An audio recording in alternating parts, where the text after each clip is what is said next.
आज का आजाद सिपाही अखबार आपने पढ़ा क्या? पढ़ते रहिए अपना लोकप्रिय दैनिक अखबार आजाद सिपाही। नमस्कार, आजाद सिपाही के प्राइम बुलेटिन में आपका स्वागत है। मैं हूं राहुल सिंह। आज की प्राइम की प्रमुख खबर कुछ इस प्रकार है। रिटायरमेंट के बाद माही को भाजपा नेता ने दिया चुनाव लड़ने का ऑफर। दूसरी खबर, सीएम हेमंत ने कहा कि धोनी का हो फेयरवेल मैच, बीसीसीआई से किया आग्रह। तीसरी खबर, माही के संन्यास पर भी राजनीति, कांग्रेस विधायक इरफान अंसारी का आरोप, भाजपा की राजनीति का शिकार हुए धोनी। चौथी खबर, 3 बच्चों के साथ तालाब में कूदी मां, 8 माह के मासूम समेत 2 की मौत, महिला की हालत नाजुक। पांचवी खबर, भाजपा सांसद समीर उरांव को नहीं मिली विधानसभा में अटल बिहारी वाजपेयी के चित्र पर माल्यार्पण की अनुमति, दीपक प्रकाश ने सरकार पर साधा निशाना। आइए अब सुनते हैं खबर विस्तार से। भारतीय क्रिकेट टीम के सबसे सफलतम कप्तानों में शामिल महेंद्र सिंह धोनी ने अंतर्राष्ट्रीय क्रिकेट को अलविदा कह दिया है। संन्यास लेने के बाद धोनी क्या करेंगे इसके बारे में उन्होंने जानकारी नहीं दी है, लेकिन राजनीति में हाथ आजमाने का ऑफर उन्हें जरूर मिल गया है। भाजपा के राज्यसभा सांसद सुब्रमण्यम स्वामी ने धोनी को 2024 में लोकसभा चुनाव लड़ने का न्योता दे दिया है।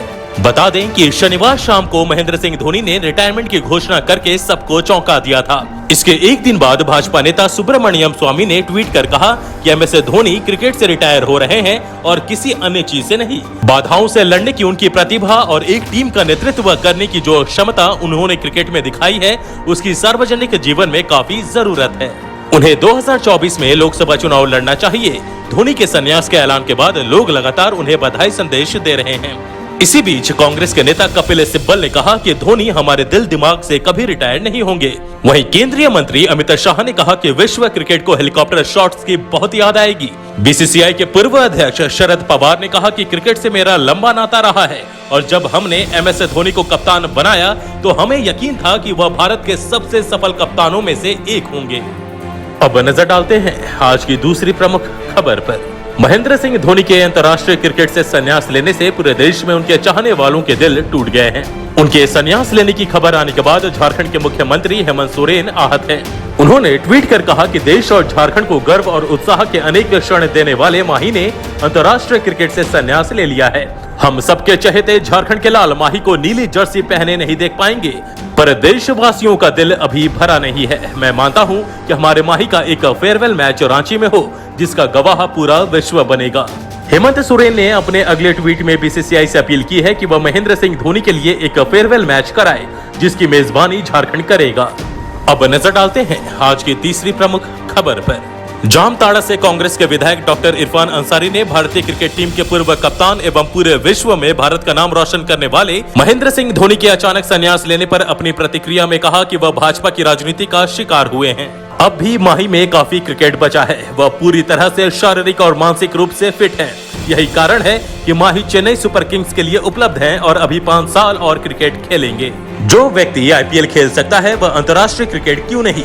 उनकी फिटनेस युवाओं के लिए एक प्रेरणा है, परंतु जिस प्रकार माही ने अंतर्राष्ट्रीय क्रिकेट से संन्यास लिया वह थोड़ा समझ से परे है। कहीं न कहीं माही राजनीति का शिकार हो गए।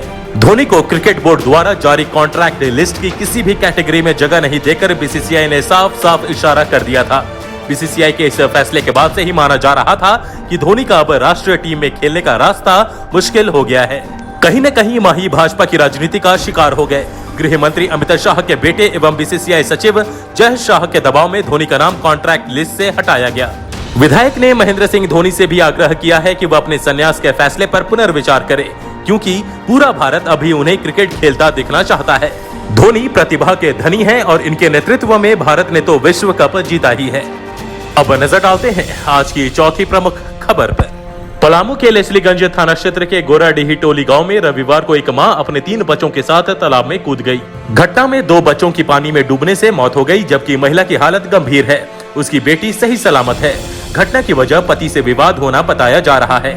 गोराडीही टोली गांव के राम सेवक महतो की पत्नी संगीता देवी के साथ हमेशा झगड़ा होता था। शनिवार की रात भी दोनों के बीच किसी बात को लेकर विवाद हुआ।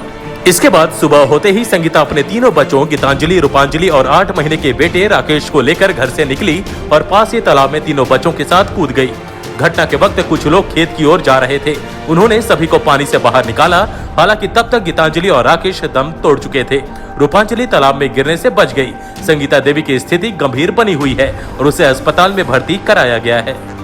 अब नजर डालते हैं आज की 5वीं प्रमुख खबर पर। पूर्व प्रधानमंत्री स्वर्गीय अटल बिहारी वाजपेयी की दूसरी पुण्यतिथि पर विधानसभा परिसर में स्थापित अटल बिहारी वाजपेयी की प्रतिमा पर माल्यार्पण करने पहुंचे सांसद समीर उरांव को इसकी अनुमति नहीं मिली। रविवार को प्रदेश भाजपा कार्यालय में प्रेस वार्ता कर सांसद समीर उरांव ने इसकी जानकारी दी। उन्होंने कहा कि हद तो तब हो गई जब विधानसभा परिसर में भाजपा के पदाधिकारियों ने जब माल्यार्पण करना चाहा तो प्रवेश की अनुमति नहीं दी गई। विधानसभा अध्यक्ष से बात करने पर उनका मोबाइल स्विच ऑफ मिला। इससे साफ जाहिर होता है कि सरकार महापुरुषों के साथ भेदभाव कर रही है। वहीं विधानसभा के सचिव को प्रोटोकॉल की जानकारी नहीं है। प्रदेश महामंत्री आदित्य साहू ने कहा कि अटल जी का अपमान करके सरकार ने जन भावनाओं का अपमान किया है। बता दें कि सांसद समीर उरांव, आदित्य साहू, मीडिया प्रभारी शिव पूजन पाठक समेत अन्य अटल जी की पुण्यतिथि पर विधानसभा परिसर उनकी प्रतिमा पर माल्यार्पण करने गए थे, पर उन्हें प्रवेश की अनुमति नहीं दी गई। इससे नाराज भाजपा प्रदेश अध्यक्ष दीपक प्रकाश ने राज्य सरकार पर निशाना साधा है। उन्होंने कहा कि राज्य सरकार के इशारे पर स्वर्गीय अटल बिहारी वाजपेयी का अपमान किया गया। भारत रत्न अटल बिहारी वाजपेयी की पुण्यतिथि पर विधानसभा परिसर स्थित उनकी प्रतिमा पर माल्यार्पण नहीं किया जाना यह दर्शाता है कि राज्य सरकार की नीयत और नीति कैसी है। अब नजर डालते हैं आज के कुछ चर्चित खबरों पर। हजारीबाग के चरही रेलवे ओवरब्रिज के समीप कमारबेड़ा चौक के पास NH 33 पर सड़क दुर्घटना में हजारीबाग SDO मेधा भारद्वाज और नगर आयुक्त माधवी मिश्रा घायल हो गयीं। वहीं चालक और अंगरक्षक बाल बाल बच गए। बेहतर इलाज के लिए SDO और नगर आयुक्त को रांची के रिम्स रेफर कर दिया गया है। मेधा भारद्वाज के सिर पर चोट लगी है। दूसरी खबर, अलग झारखंड राज्य का गठन करने वाले पूर्व प्रधानमंत्री अटल बिहारी वाजपेयी की दूसरी पुण्यतिथि पर झारखंड ने उन्हें याद किया। कई दलों के नेताओं ने उन्हें श्रद्धांजलि दी। राज्य के मुख्यमंत्री हेमंत सोरेन ने भी दिवंगत प्रधानमंत्री को नमन किया है। उन्होंने ट्वीट कर कहा कि देश के पूर्व प्रधानमंत्री भारत रत्न अटल बिहारी वाजपेयी की पुण्यतिथि पर शत शत नमन। भारत रत्न अटल बिहारी वाजपेयी सदैव हमारी स्मृतियों में जीवित हैं। उनकी कविताएं और राजनीतिक जीवन वर्तमान एवं आने वाली पीढ़ियों को प्रेरित करता रहेगा। तीसरी खबर, खूंटी थाना क्षेत्र के रंगरौड़ी धाम स्थित कांची नदी में डूबने से रांची के रहने वाले 2 युवकों की मौत हो गई। मृतक युवकों की पहचान ऋषभ कुमार और दीपू कुमार के रूप में हुई है। चौथी खबर, चाईबासा पुलिस ने देश विरोधी गतिविधियों में शामिल 4 उग्रवादियों को पकड़ा है। SP इंद्रजीत महथा ने बताया कि उग्रवादियों की गतिविधि के संबंध में गुप्त सूचना प्राप्त हुई थी। पुलिस और CRPF 60 बटालियन अल्फा कंपनी के द्वारा लोड़ाई क्षेत्र में वाहनों की सघन चेकिंग के दौरान मोटरसाइकिल छोड़कर भागने का प्रयास में 4 PLFI उग्रवादियों को दौड़ाकर पकड़ा गया। आज के आजाद सिपाही के प्राइम बुलेटिन में बस इतना ही। देश विदेश की तमाम बड़ी खबरों के लिए आप पढ़ते रहिए अपना लोकप्रिय दैनिक अखबार आजाद सिपाही। और हाँ, आप हमारे इस YouTube चैनल को जरूर सब्सक्राइब करें। धन्यवाद।